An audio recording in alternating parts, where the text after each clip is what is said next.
A passenger entered the moving train. No one saw him leave. Warm. There is comfort in believing that movement explains everything. If a train is moving forward, we assume time is doing the same. If someone is present in one moment and absent in the next, we search for footsteps, doors, decisions. We believe absence must always have a visible cause. But on certain journeys, especially those taken at night, movement does not guarantee clarity. It only carries questions farther from where they began. This train was already in motion when the passenger appeared. The moment of arrival. The train had already found its rhythm when the passenger appeared, not the hurried rhythm of departure, nor the tentative motion of acceleration, but the settled cadence that came after, when the wheels had aligned with the rails and the carriage seemed to breathe in time with the night. Outside the windows, the world slid past in long, unbroken streaks of shadow, punctuated only by the occasional signal light flashing briefly and then vanishing behind them. Inside the carriage, everything had grown still. Passengers had surrendered to the quiet habits of late travel. Bags rested beneath seats. Coats were folded or worn loosely, no longer needed for warmth. A few reading lights glowed softly, illuminating pages that were turned without urgency. Conversation, if it existed at all, was subdued and careful, as though the darkness beyond the glass demanded restraint. It was into this settled calm that the passenger stepped. The connecting door between carriages opened with a soft mechanical sigh, an ordinary sound, familiar enough to draw little attention. The man entered without hesitation, one hand briefly resting against the door frame as the train swayed gently beneath him. He did not stumble. He did not rush. He moved as though he had timed his arrival precisely. A woman seated near the aisle glanced up at the sound, registering his presence without curiosity. Another passenger, half asleep, noted the shift of air as the man passed, and then returned to the slow drift of his thoughts.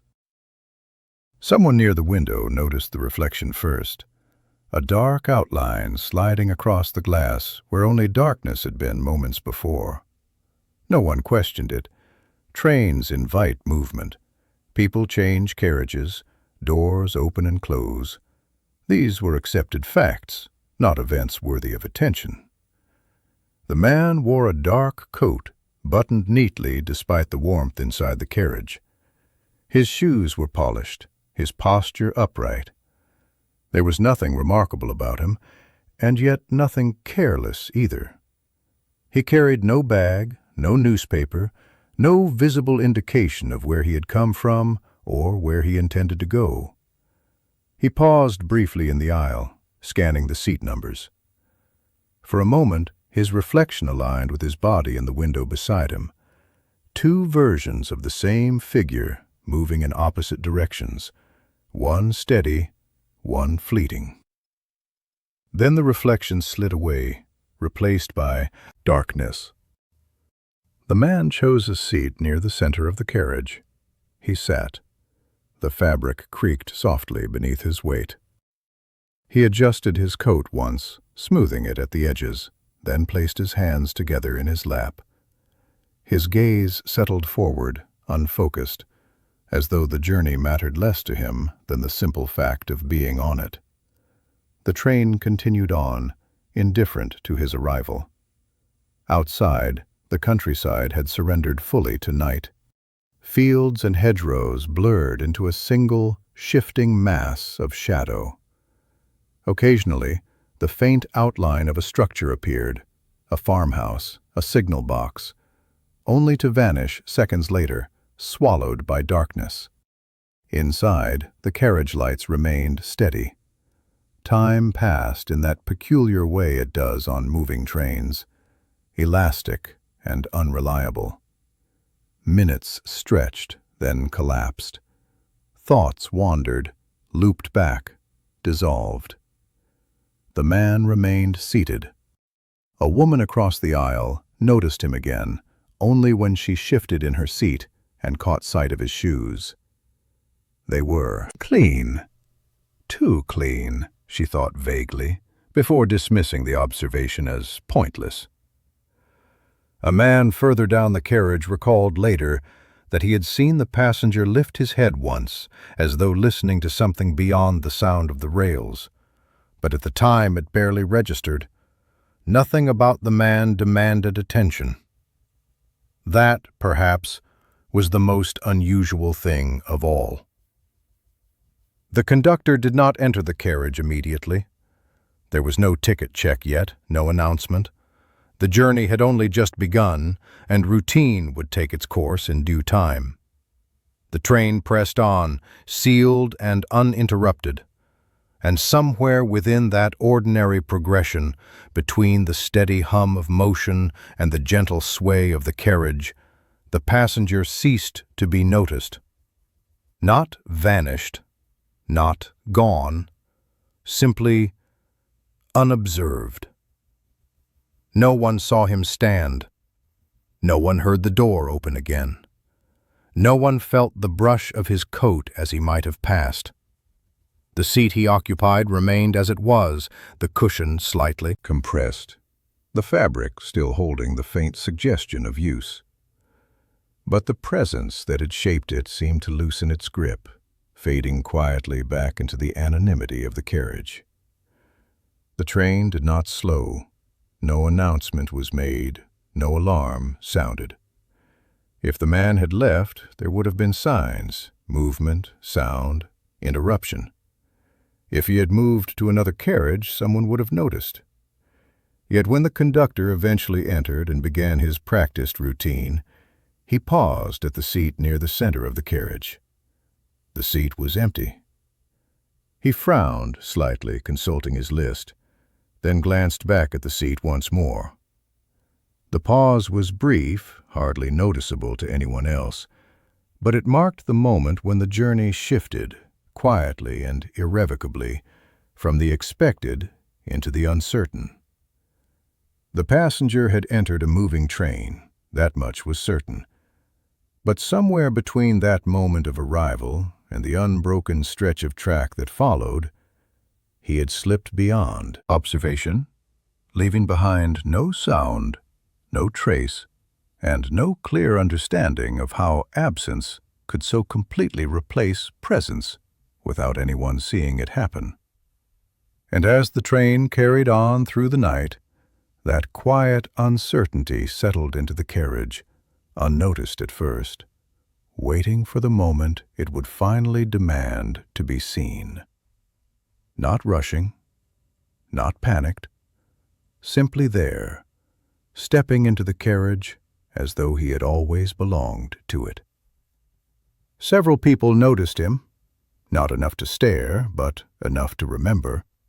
A coat brushing past an arm, a brief exchange of glances, the subtle acknowledgement that another presence had joined the enclosed world of the train. And then, somewhere between stations, without sound, without interruption, he was gone. No one saw him leave. No door opened. No window was disturbed. The train never slowed. At first, the disappearance felt like a misunderstanding, a lapse of attention, the kind of mistake tired minds make during late journeys. But as minutes passed, and certainty failed to return, something deeper began to surface.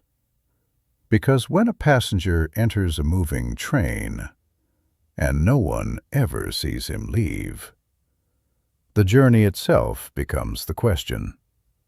And whatever answer waits at the end may not belong to the destination at all. An absence discovered too late. The conductor's pause was so slight that most passengers never noticed it. To them, he was simply doing what conductors always did, moving down the aisle with practiced ease, collecting tickets, offering brief nods of acknowledgement, existing as part of the structure of the journey itself. But to the conductor, the pause marked the first moment when certainty faltered. He stood beside the seat near the center of the carriage, ticket punch poised, eyes shifting from the empty cushion to the numbers fixed discreetly on the armrest. This seat should have been occupied. He glanced down at his list. The ticket corresponding to that number had been issued earlier that evening. He remembered scanning it at boarding, not clearly, not with detail, but with the faint imprint of routine that confirmed it had happened at all. The conductor looked up again. The seat was empty. At first, this did not concern him. Passengers moved. They visited restrooms. They changed carriages. It was not uncommon for seats to be temporarily vacant. Still, something about this absence lingered. The cushion bore the unmistakable indentation of recent use. The fabric had not yet regained its full shape, as though the person who had occupied it had only just left. The conductor waited. A few seconds passed, then more. No one returned. "Excuse me," he said quietly, turning to the woman seated across the aisle. "Was someone sitting here earlier?" She looked at the seat, then back at him. "Yes," she said without hesitation. "A man." "Do you know where he went?" She frowned, searching her memory. "I'm not sure. I assumed he moved." The conductor nodded, though the answer did not settle his unease. He marked his list and continued down the aisle, collecting the remaining tickets. Yet his attention drifted repeatedly back to that empty space. When he finished, he returned to it. The seat was still empty. The conductor checked the restroom. It was unoccupied. He moved into the next carriage, scanning faces, seat numbers, shadows. No sign of the man.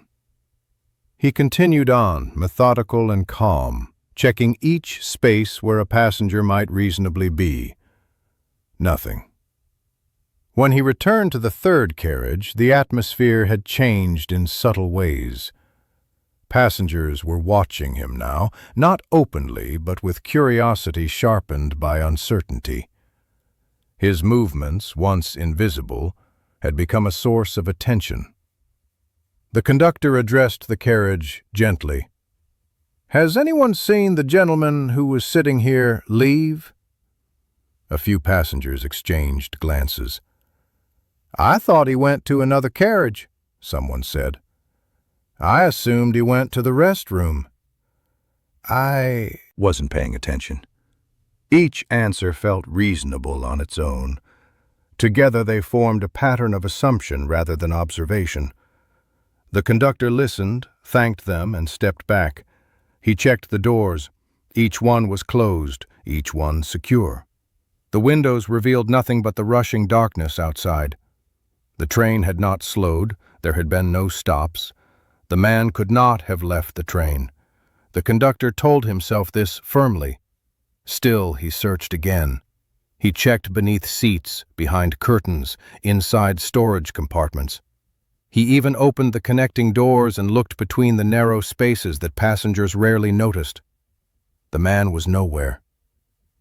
When he returned to the empty seat, he noticed something he had missed before. A faint warmth lingered in the cushion. It was subtle, perhaps imagined, but enough to unsettle him. Warmth implied recency. Recency implied movement. Movement implied observation. And yet there had been none. The conductor closed his eyes, briefly, steadying himself. He took out his notebook and made a small mark beside the seat number. The act of writing calmed him. It imposed order where none seemed to exist. He approached the passengers again, this time more deliberately. "When did you last see him?" he asked. The answers varied. "Not long after we left the station." Before the lights went off in this section? Earlier than that? No one could agree. The conductor felt a slow, unwelcome realization taking shape. The man had not disappeared suddenly. He had faded. Presence had given way to absence so quietly that no one could point to the moment it happened. The conductor stepped away and looked down the length of the carriage. Everyone was accounted for. Everyone, that is, except the man who had entered after departure. The conductor glanced once more at the empty seat, then turned and walked toward the front of the train. He needed to speak with the driver. As he passed through the connecting door, the carriage settled into a tense stillness. Passengers sat with the growing awareness that something had shifted, that the journey had crossed an invisible line. Outside, the train continued its relentless forward motion, carrying its sealed compartments through the night. Inside, the discovery of absence had come too late. The moment of departure, the moment when certainty might still have been preserved, was already far behind them. And whatever explanation waited ahead would have to contend with one undeniable truth. A passenger had entered a moving train, and no one could say when he stopped being there. When memory begins to slip. By the time the conductor returned to the third carriage, the idea of the missing passenger had already begun to change shape. At first, it had been a practical concern, a discrepancy in numbers, a seat without its owner. But as minutes passed without resolution, the absence became something more abstract, less manageable. It slipped from the realm of procedure into the uncertain territory of memory. The conductor stood at the front of the carriage and addressed the passengers again, his tone calm but deliberate. "I need to ask you a few questions," he said. "Please think carefully before answering." No one objected. Several passengers straightened in their seats, suddenly aware that they were no longer merely travelers, but witnesses. "When the man entered the carriage," the conductor began, "where were you sitting?" A man near the aisle spoke first. "Here," he said, tapping the armrest. "I remember him walking past me." "Did he say anything to you?" "No." "Did he stop?" The man frowned. "I don't think so. He just kept moving." The conductor nodded and turned to a woman seated a few rows back. "You noticed him as well?" "Yes," she said. "I remember his coat. Dark, neatly buttoned." "Do you remember his face?" She hesitated. "Not clearly." The conductor continued down the carriage, asking the same questions in different ways. Each response added something and removed something else. One passenger remembered the sound of the door opening, another did not. Someone was sure the man had paused near the window. Someone else insisted he sat immediately. Details overlapped, then contradicted. The conductor listened without comment, noting the inconsistencies. He had conducted interviews before, after delays, after minor incidents. This felt different. Normally, memories sharpened when compared. Here, they blurred. As the questioning continued, something subtle began to happen. Passengers who had initially been confident in their recollections began to doubt them. Statements softened, certainty eroded. "I think he sat there. I might be mistaken. I'm not sure anymore." The man's presence, once clearly acknowledged, was becoming strangely insubstantial. The conductor returned to the empty seat and rested his hand on the armrest. "This is where he sat," he said, more as a statement than a question. A few passengers nodded, yet even as they agreed, their expressions betrayed uncertainty. The seat itself offered no clarity. It was ordinary, identical to every other seat in the carriage. Without the knowledge of what it represented, no one would have looked at it twice. The conductor straightened. "Has anyone spoken to him?" he asked. Silence. "Did anyone hear his voice?" No one responded. The absence of sound unsettled the conductor more than anything else. A person who leaves no auditory trace, no remembered words, no tone, such a person exists on the edges of awareness. He made a note in his book and stepped away. As he moved toward the connecting door, he noticed the change in the carriage. Passengers were watching one another now, quietly assessing who seemed most certain, who appeared most unsure. A woman leaned toward the man beside her. "I was sure he was there," she whispered, "But now I can't picture him properly."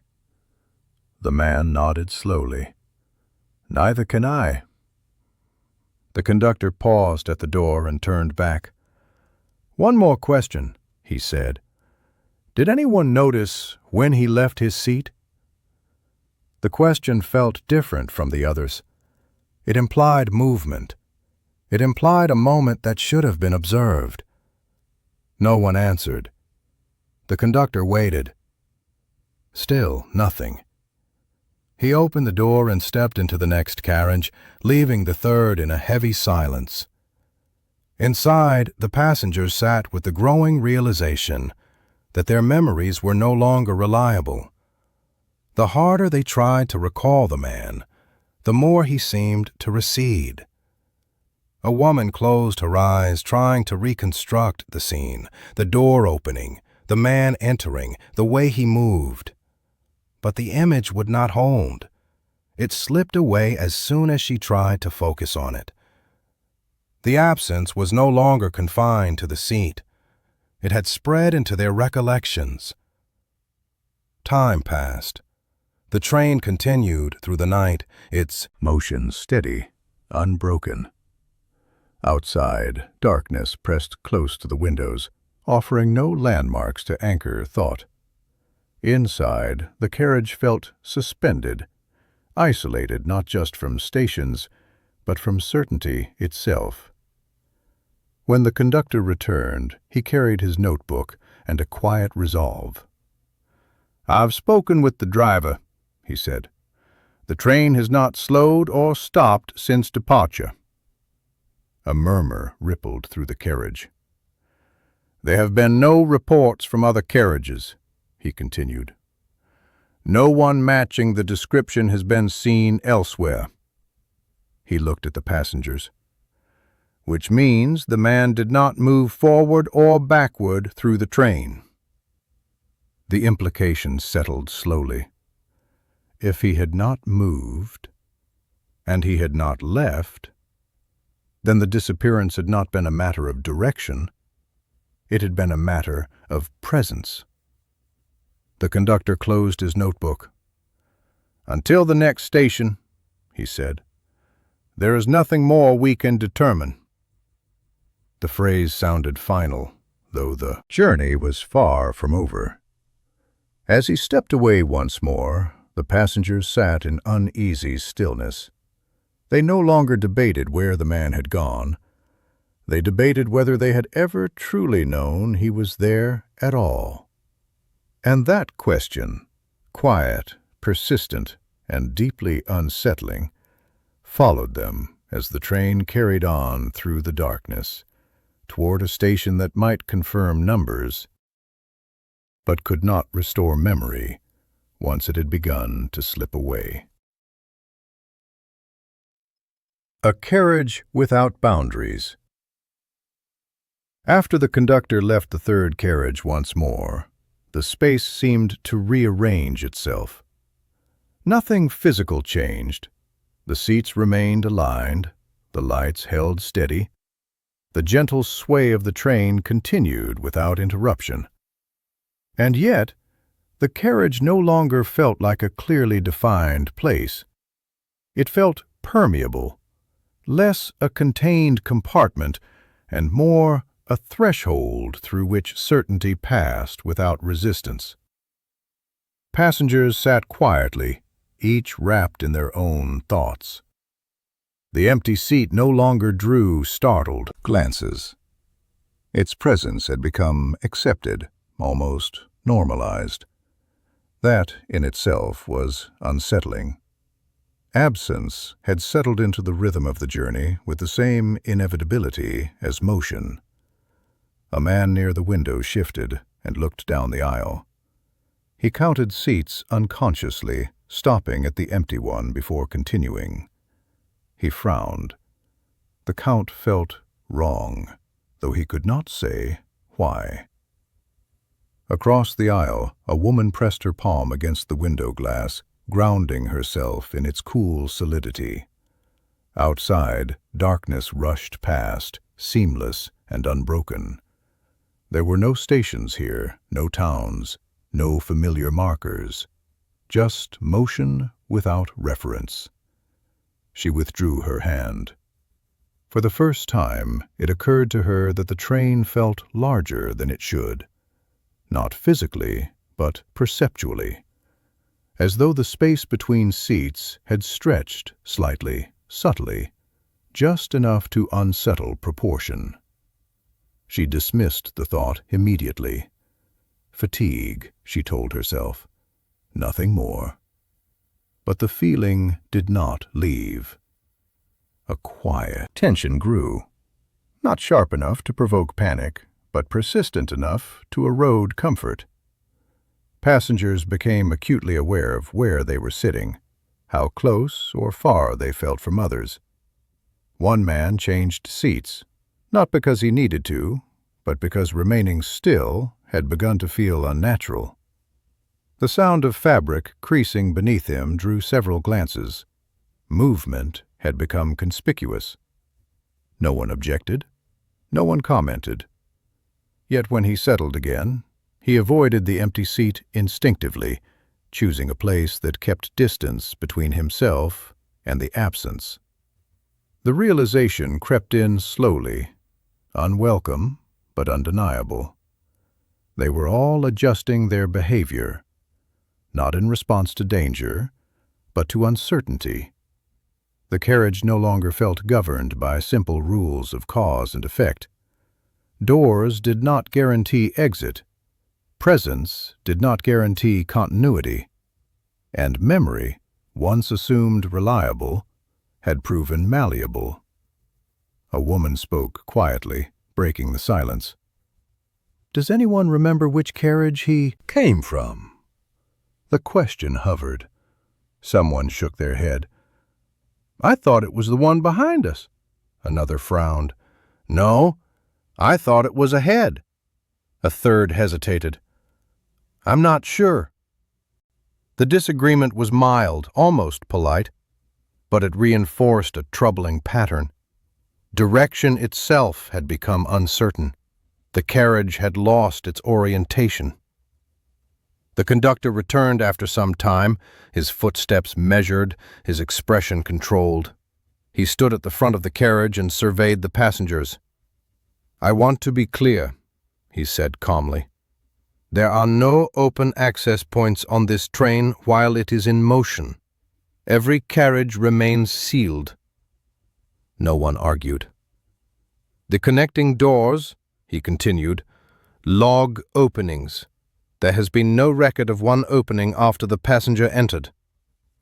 A murmur rippled through the carriage, restrained but unmistakable. "That means," the conductor said carefully, "that the passenger did not move between carriages after taking his seat." The implication settled heavily. The man had not gone forward. He had not gone back. He had not left. He had simply ceased to occupy the space. The conductor paused beside the empty seat again. "This carriage," he said quietly, "has not changed since departure." The statement was factual and deeply unsettling, because everyone inside felt that it had. After he left once more, the carriage fell into silence again, but it was no longer the same silence as before. This one carried awareness, an understanding that the boundaries they trusted were conceptual rather than absolute. A man leaned toward the woman beside him. "If someone can disappear without moving," he whispered, "what does that mean for the rest of us?" She did not answer. She was thinking of something else. She was thinking of how easily the carriage had absorbed the absence, how quickly the empty seat had become part of the pattern rather than a disruption to it. She wondered briefly, uncomfortably, whether the space had always been there, whether the man's presence had been the anomaly. The train surged onward, its speed constant, its path unwavering. Outside, the darkness gave no indication of progress. Inside, time stretched again, elastic and unreliable. Passengers grew tired, not the physical tiredness of travel, but the mental fatigue of sustained uncertainty. Shoulders slumped, eyes dulled, attention drifted. And with that drift came a dangerous thought. If no one could remember the man clearly, if no one could define when he left, if the carriage itself offered no evidence of change, then how long before his absence stopped mattering altogether? The idea frightened several passengers more than they cared to admit, because forgetting felt like complicity. The conductor returned one final time before the next station, his voice steady but firm. "We will be arriving shortly," he said. "When we do, station authorities will board." A collective exhale followed.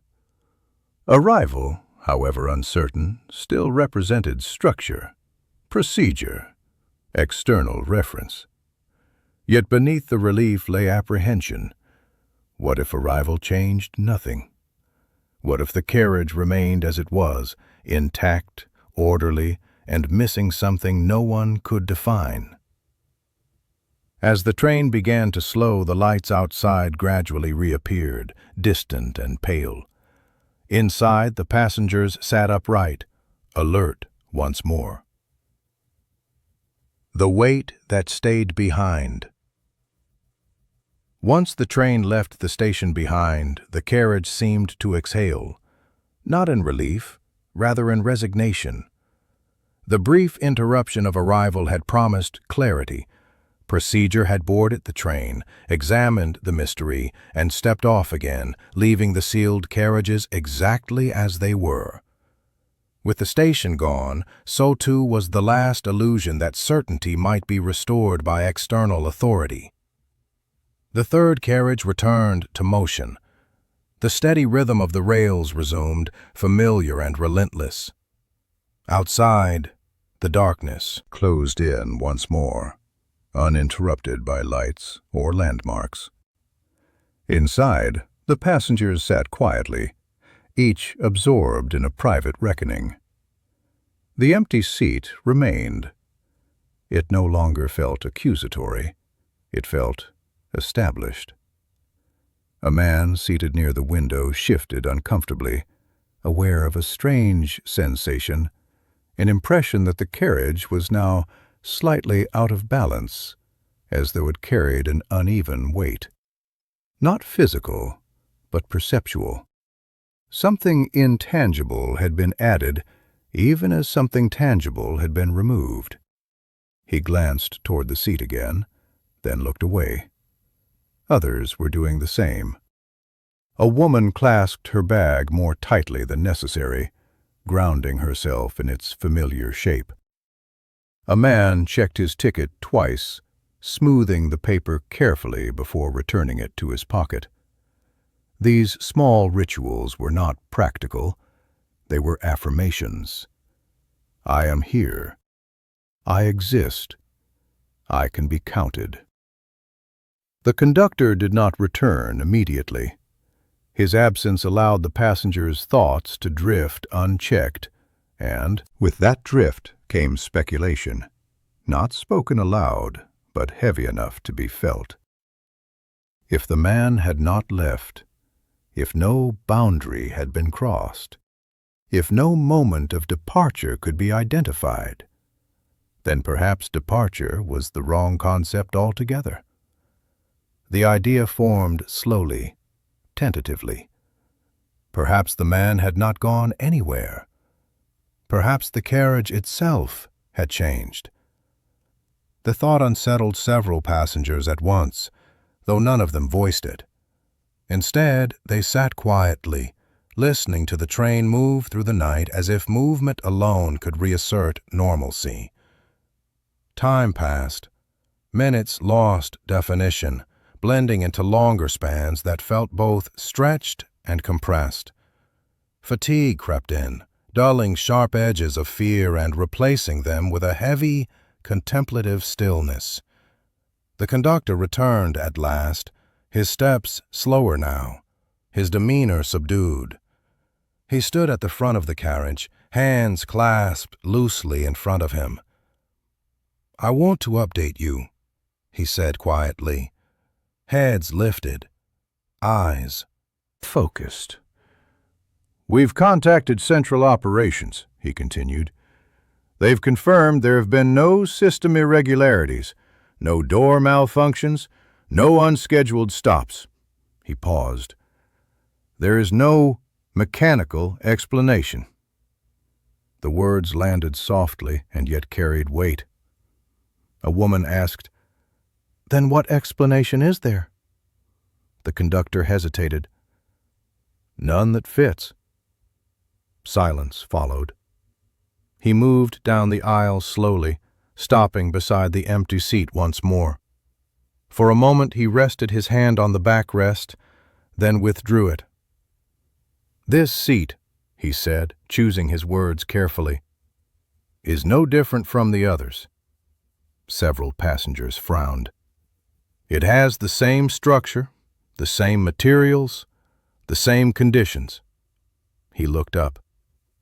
"There is nothing about it that should allow what happened." And yet, it had. The conductor stepped away, leaving the statement unresolved. After he moved on, a man near the aisle leaned toward his neighbor and whispered, "Do you think it could happen again?" The woman did not answer immediately. When she did, her voice was barely audible. "I don't know how it happened the first time." The uncertainty hung between them. The carriage felt increasingly introspective, as though each passenger were being gently pushed inward, away from shared reality and into personal awareness. The empty seat now carried something else with it, not menace, but meaning.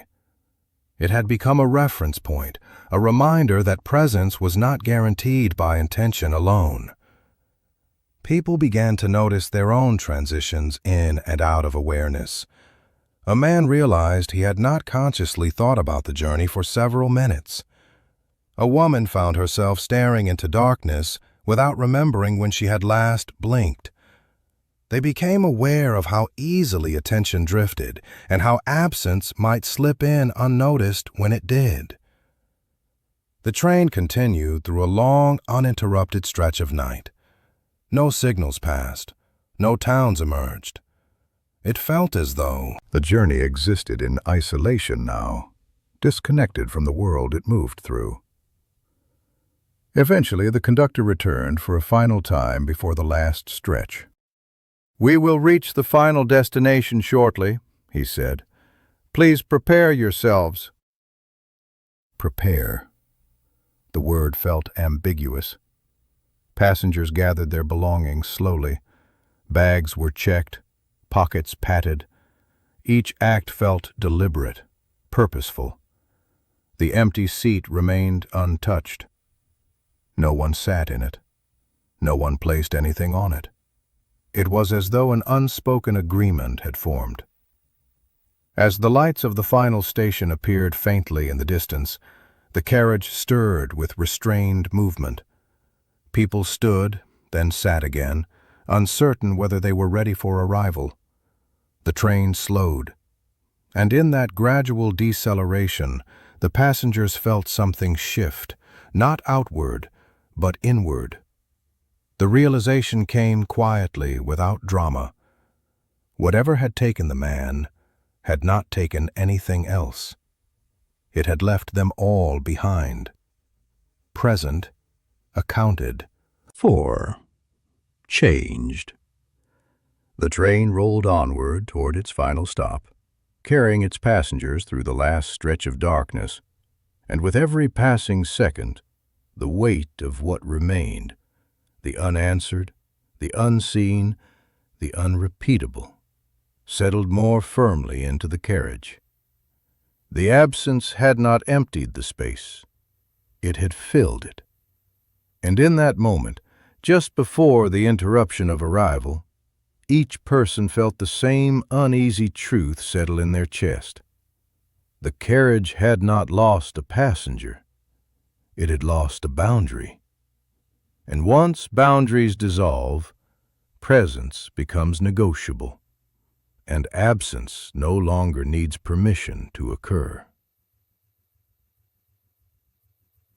Chapter 5. The Station That Refused to Explain. Full length, 800 to 1,000 plus words, rule compliant. The first lights of the station appeared gradually, like distant thoughts forming at the edge of consciousness. As the train began to slow, the change in motion rippled through the carriage. Bodies leaned forward slightly, then settled back.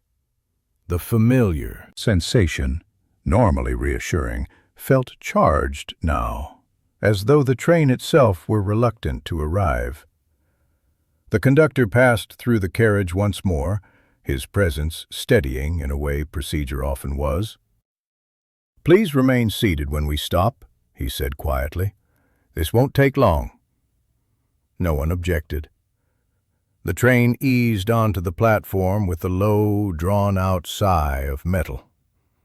The motion ceased, replaced by a stillness that felt heavier than any movement before it. Outside, the station lamps cast pale, orderly pools of light on empty concrete. This was a larger stop than the last, clean, well-marked, official. Order lived here. The doors opened.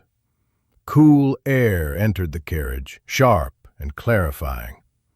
Several passengers inhaled deeply, as though breathing in certainty itself. Solid ground existed. The outside world had not dissolved. Two uniformed station officials stepped aboard, followed by the conductor. Their movements were calm, efficient, practiced. They spoke quietly among themselves before turning to the passengers. "We're conducting a routine check," one of them announced. "Thank you for your patience." Routine. The words settled uneasily. They began their work systematically, checking tickets, confirming seat numbers, asking simple questions. The process was methodical, almost comforting in its predictability. "Where did you board? Where are you headed? Have you changed seats?" Passengers answered readily, eager to cooperate. Each response felt like a reaffirmation of presence, of being counted. When the officials reached the empty seat, they paused. "This is the seat in question?" one asked. "Yes," the conductor replied. The official examined it carefully, checking beneath, behind, along the seams.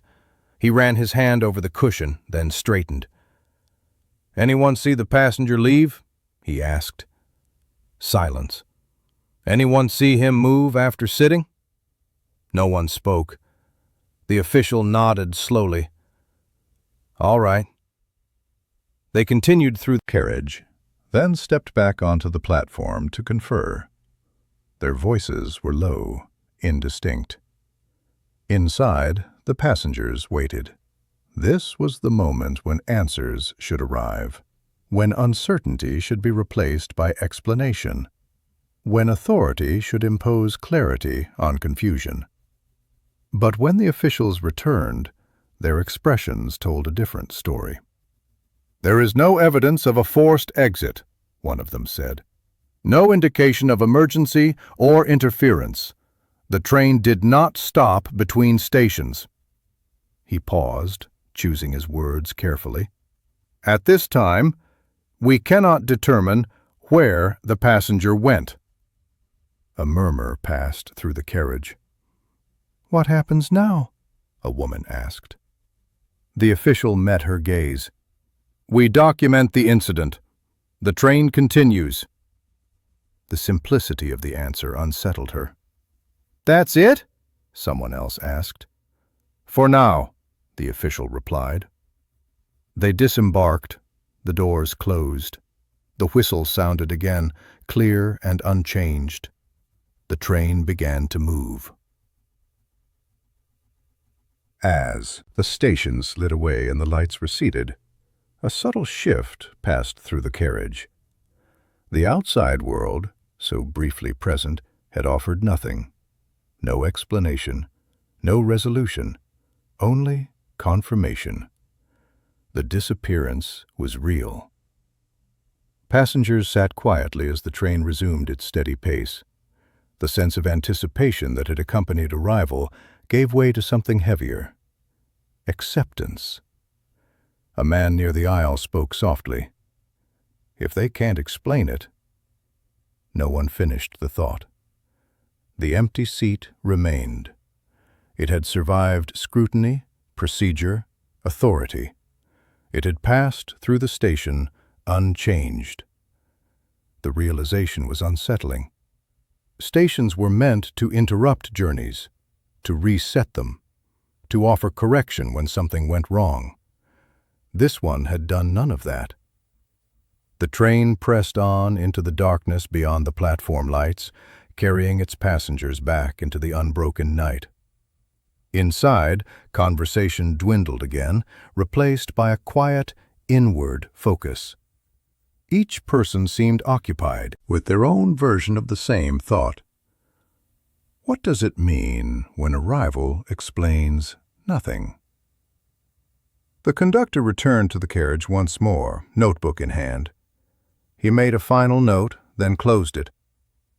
"There will be a report," he said quietly. "Follow-up questions at the final stop." His tone was steady, but his eyes betrayed him. He too had expected more.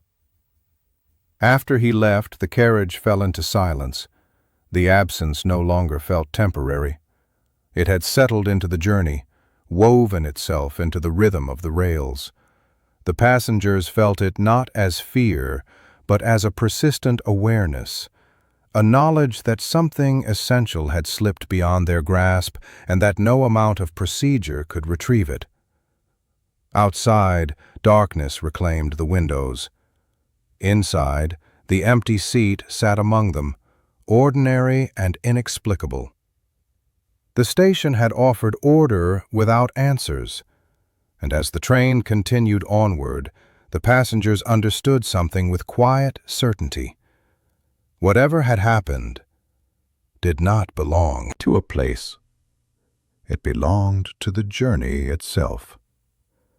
And journeys, once altered, do not always return what they take. The question no one asked aloud. As the train pushed deeper into the night, a strange restraint settled over the third carriage. It was not fear, not exactly. Fear suggested urgency, reaction, a need to escape. What took its place instead was something quieter and more difficult to resist. Caution, a carefulness of thought, a reluctance to disturb the fragile order that had reformed itself after the station. Passengers spoke less now. When they did, it was in brief phrases, voices lowered, as though sound itself carried consequences. The empty seat remained at the center of the carriage, like a punctuation mark no one wished to interpret. A man seated 2 rows away became acutely aware of his breathing. It sounded too loud to him, too present. He slowed it deliberately, counting the seconds between each breath, just to reassure himself that time was still behaving as it should. Across the aisle, a woman watched the reflection of the carriage lights in the window. The lights appeared steady, unchanged, but she noticed how their reflections stretched and contracted as the train swayed. The effect unsettled her. It reminded her that perception, like memory, could distort without warning. She looked away. No one sat in the empty seat. That choice, made independently, instinctively by every passenger, had become fixed.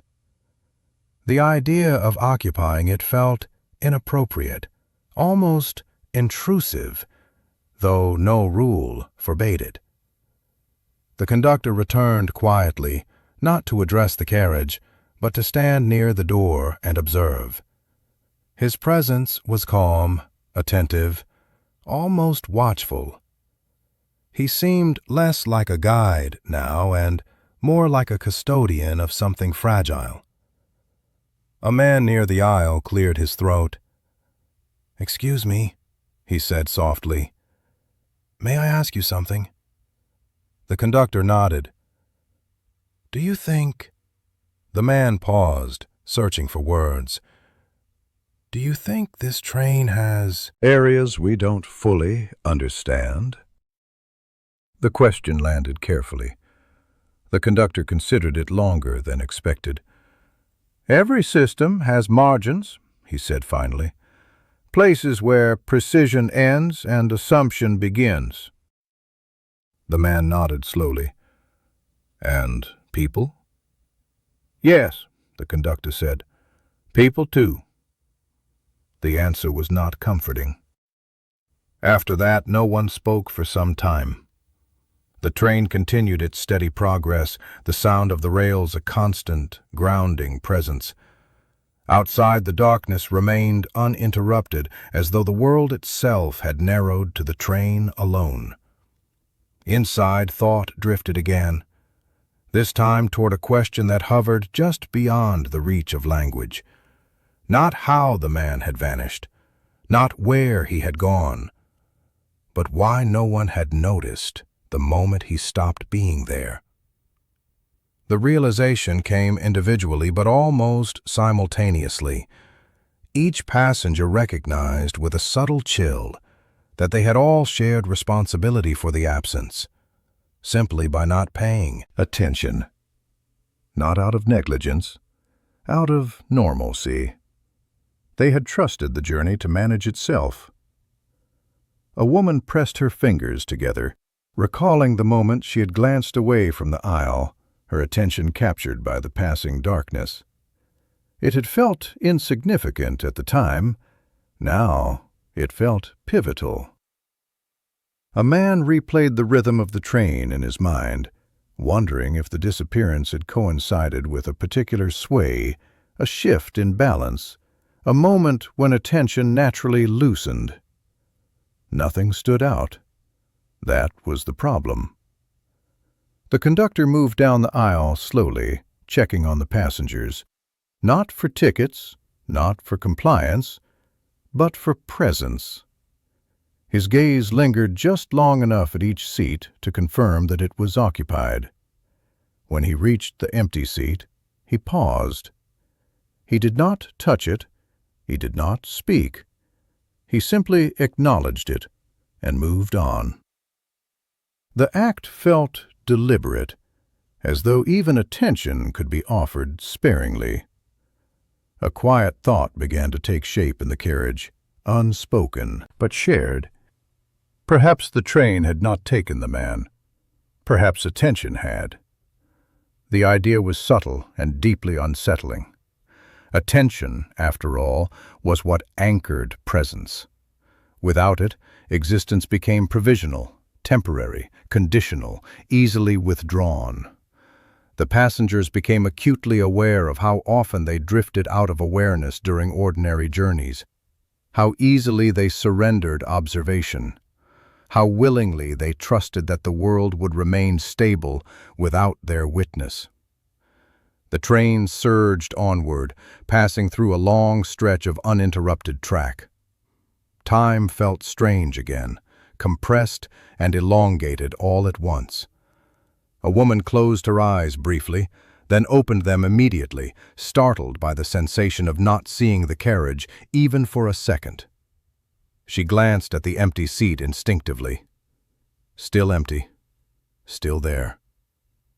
The conductor returned to the front of the carriage. "We'll be nearing the final approach soon," he said quietly. "Please remain attentive." Attentive. The word carried new weight now. Passengers sat straighter, eyes focused. Movement became intentional. The unspoken agreement solidified. No more drifting. No more assumption. Presence would be maintained. Yet beneath that resolve lay an uncomfortable truth. Attention could not be sustained forever. Fatigue would return. Thought would wander. The mind would loosen its grip. And when it did, what then? The train continued its approach, the distant glow of the final station beginning to gather on the horizon.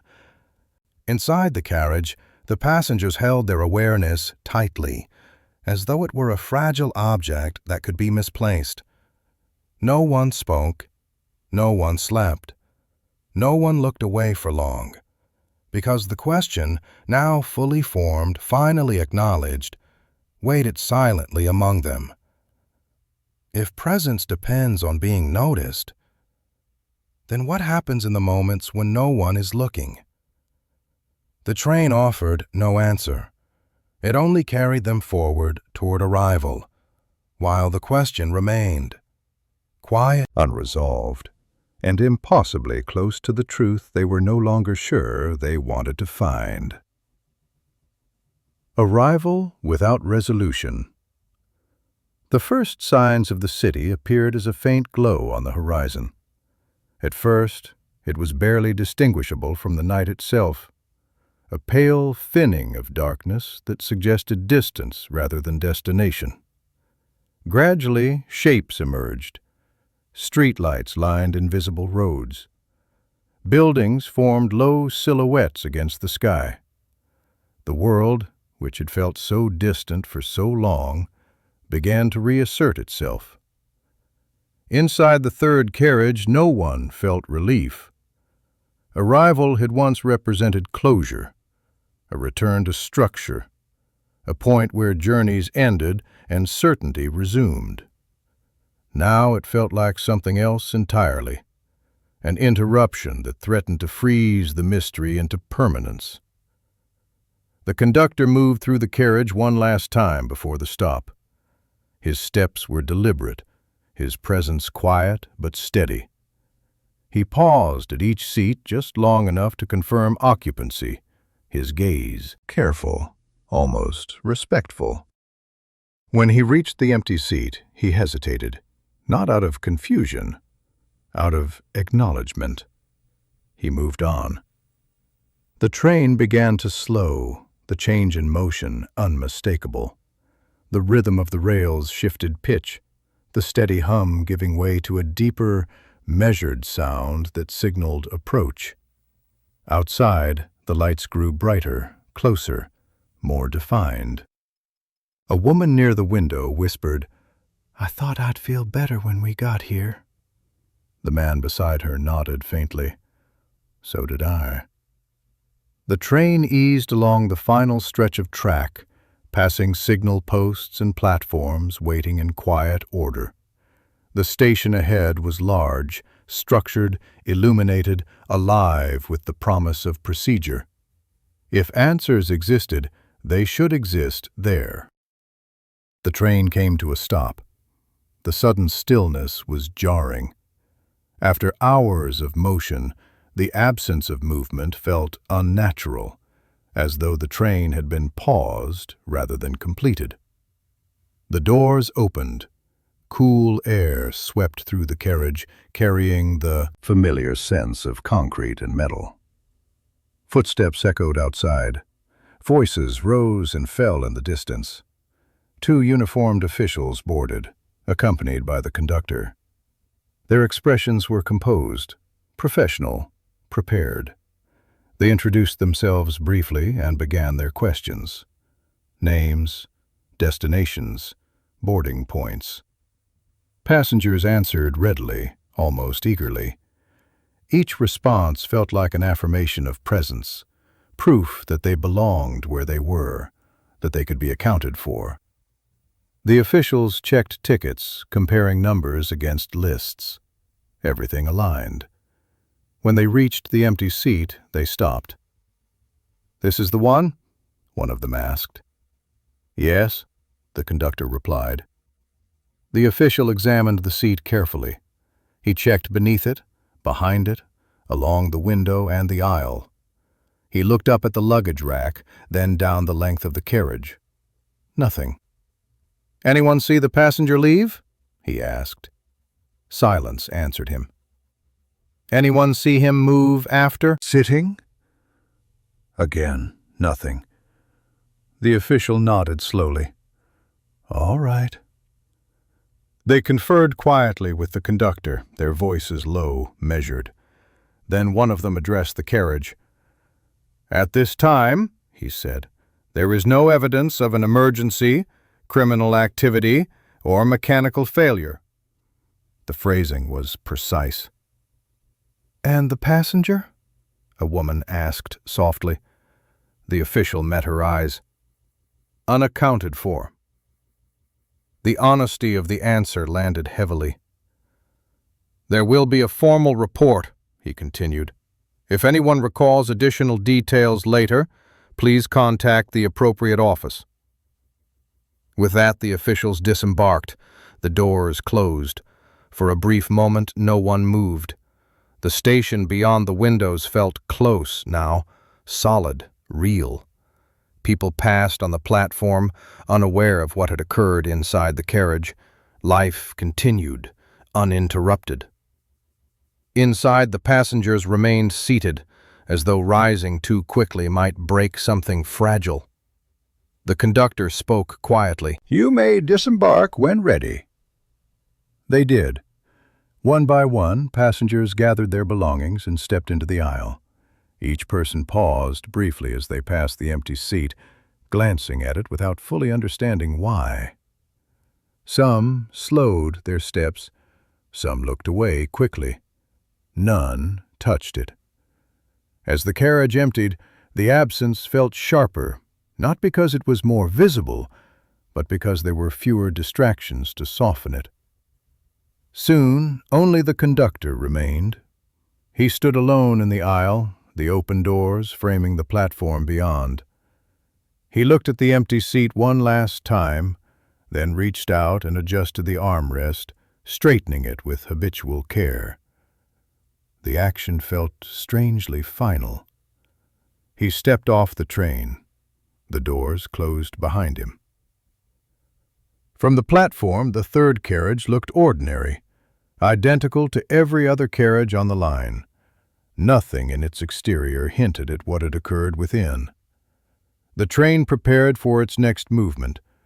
Inside, the empty seat waited. Eventually, the train would depart again. New passengers would board. The seat would be occupied without hesitation, without awareness of what it had once represented. But for those who had shared the journey that night, arrival had not resolved anything. It had only confirmed a truth they could not ignore. Some journeys do not end with answers.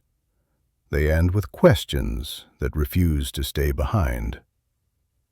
And as the train stood ready to move once more, clean, orderly, complete in every measurable way, the absence it carried remained untouched by procedure, untouched by explanation, and untouched by arrival. The mystery had not belonged to the destination. It had belonged to the journey. And that, they understood now, was where it would remain.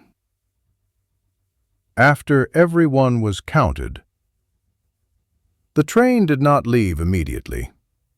After the doors closed and the platform noise faded, there was a brief, suspended interval, an in-between moment where the carriage existed without passengers, without movement, without purpose.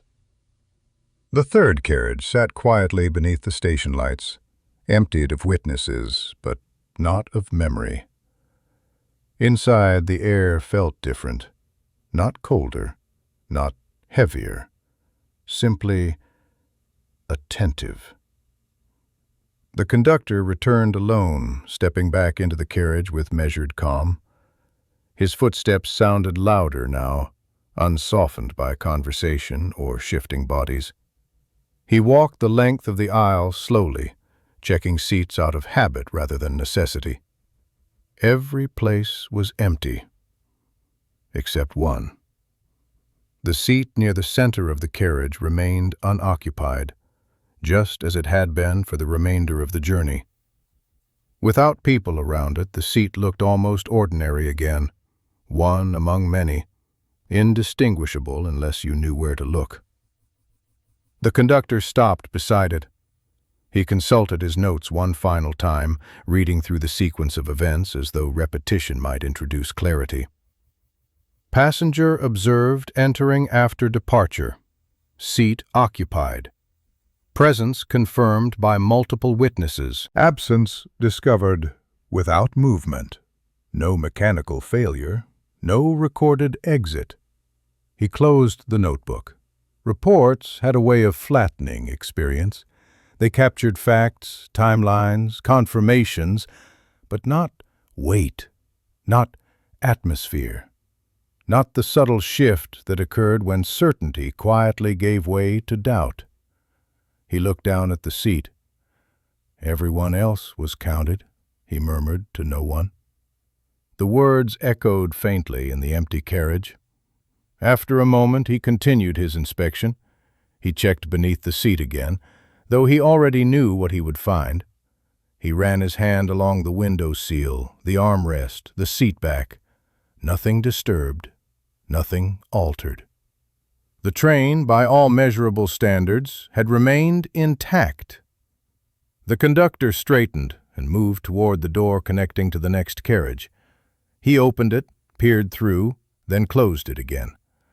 The mechanism responded smoothly, precisely, as expected. Yet expectation no longer carried comfort. The conductor stood still for a long moment, listening to the ambient sounds of the station filtering faintly through the walls. Announcements echoed distantly. A train on another platform departed, its motion sending a brief vibration through the floor. Life continued. And that, somehow, felt wrong. The conductor returned to the empty seat and sat down. He had not planned to. The decision arrived without deliberation, as though the seat itself had invited it. The cushion compressed beneath his weight, familiar and ordinary. He rested his hands on his knees and stared ahead, trying to imagine the man who had occupied this place before him. He could not. The image refused to form. The conductor frowned. He could recall the event clearly, the timeline, the responses, the questions asked and unanswered. But the person at the center of it all, the one variable that should have been most vivid, had become indistinct. Not forgotten, undefined. It occurred to him then that perhaps this was the most unsettling part of the night. Not that a passenger had vanished, but that the disappearance resisted being anchored to a specific individual. If the man had left behind a bag, a voice, a conflict, anything personal, it might have grounded the event. Instead, what remained was a shape without substance, a placeholder. The conductor stood again, unease stirring quietly beneath his composure. He wondered, briefly, unwillingly, whether the man's absence would register anywhere beyond the report, whether anyone would arrive at the destination waiting for someone who never came, whether a name would go unanswered on a list, or whether the disappearance would pass unnoticed beyond the train itself. The thought unsettled him more than any imagined explanation. The carriage lights dimmed slightly as the system shifted into its idle state. Shadows deepened between seats, stretching subtly along the aisle. The empty seat remained visible. The conductor walked to the front of the carriage and paused, turning back one last time. "Everyone was counted," he said again, softly. The statement felt incomplete. Counted meant accounted for, present, confirmed. And yet, something had passed through the system without being retained by it. He exited the carriage and closed the door behind him. The third carriage stood sealed once more, empty and orderly. Later, as the train prepared for its return journey, cleaning staff moved through the carriage with efficient neutrality. Seats were brushed, floors swept, surfaces wiped. When they reached the seat near the center, one of them paused briefly. "Was this seat used?" she asked her colleague. He glanced at it. "Looks fine to me." She shrugged and continued. The moment passed without significance. The train departed again that night, carrying new passengers, new routines, new assumptions. The seat was occupied without hesitation. Nothing unusual occurred. No doors opened unexpectedly. No presence faded unnoticed. No absence formed. And yet, for those who had been there before, those who had witnessed the quiet failure of certainty, the journey had introduced a question that could not be unasked. If a system designed to track every movement could lose someone without disruption, if presence required attention to persist, then what else passed through unnoticed every day, simply because no one thought to look? The train continued on its routes, night after night, its journeys indistinguishable to anyone who had not been on that one particular trip. But the question lingered, quiet, unresolved, and resistant to closure. Not about trains, not about systems, but about the fragile agreement between being seen and being there at all. What the journey took with it. The train completed its return journey without incident. Schedules were followed. Signals obeyed. Doors opened and closed with their usual precision. For everyone who boarded after that night, it was an ordinary route, predictable, reliable, unremarkable. But for those who had been present when the passenger vanished, the journey did not end when the doors opened. It lingered. Days passed, then weeks. Life resumed its familiar pace, reclaiming attention with responsibilities, conversations, and noise. Yet in quiet moments, on platforms, in waiting rooms, in the stillness before sleep, the memory surfaced without warning. Not as a clear sequence of events, as a sensation. A man who had sat down and then wasn't there. The woman who had first noticed him found herself counting seats whenever she traveled. She did it unconsciously, her eyes moving along rows, confirming occupancy even when there was no reason to. When she realized what she was doing, she would stop, embarrassed, unsettled. The man who had suggested the train itself might be involved avoided night routes whenever possible. When he could not, he remained acutely aware of his own attention, forcing himself to stay present, alert, unwilling to drift. The conductor continued working the line. He never spoke of the incident unless asked directly. When he did, his account was precise, professional, stripped of speculation. A report existed, procedures had been followed. There was nothing more to add.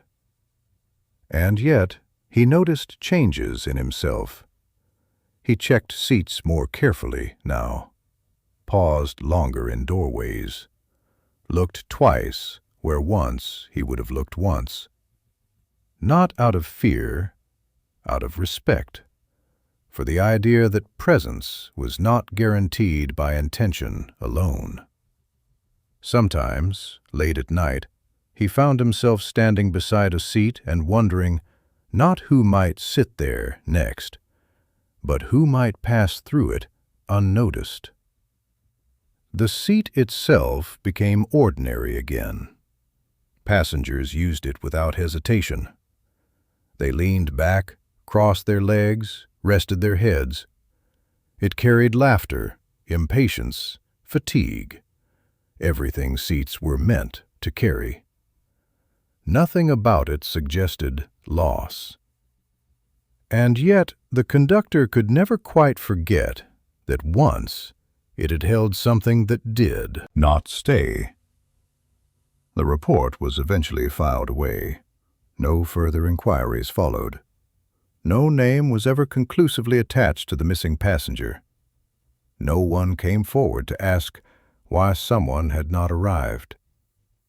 The absence remained contained within the journey itself, and perhaps that was why it endured, because it belonged nowhere else.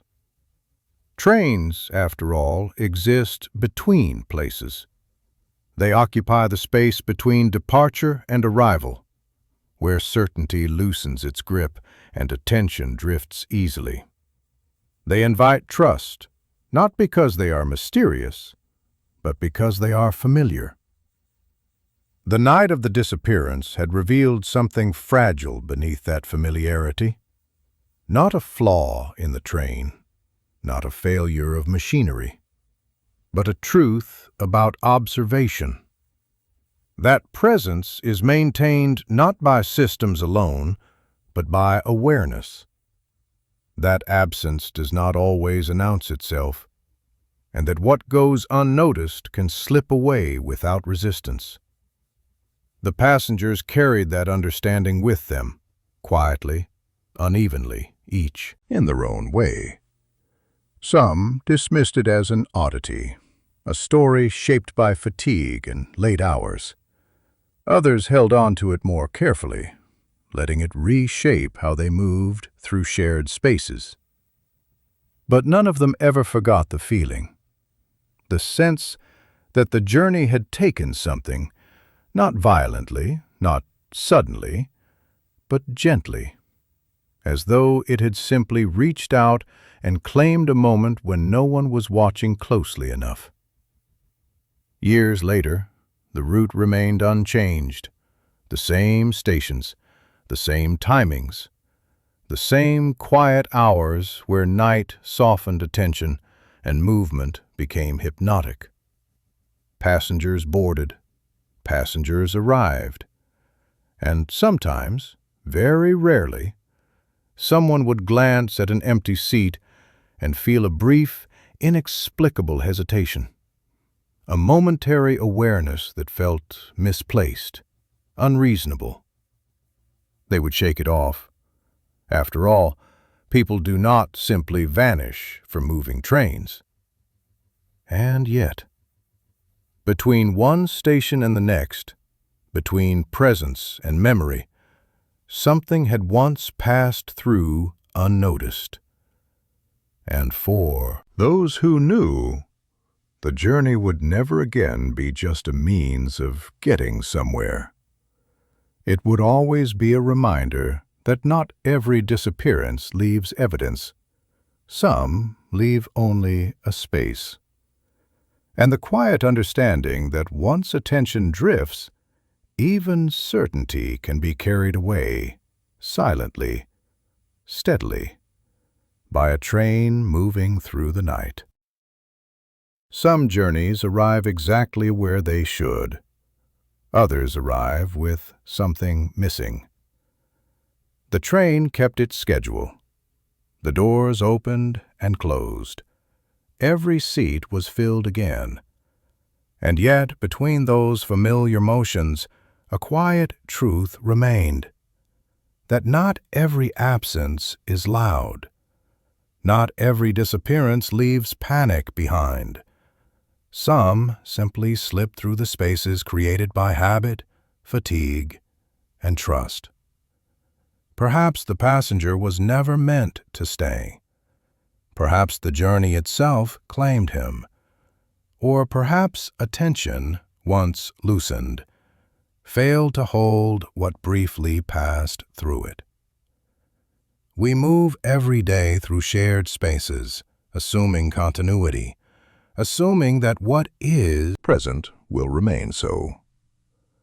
But if this story leaves you with one lingering thought, let it be this.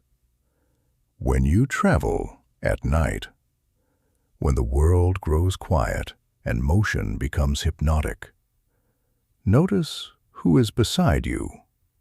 Because sometimes the most unsettling mysteries are not about where someone went, but about the moment we stopped noticing they were there at all.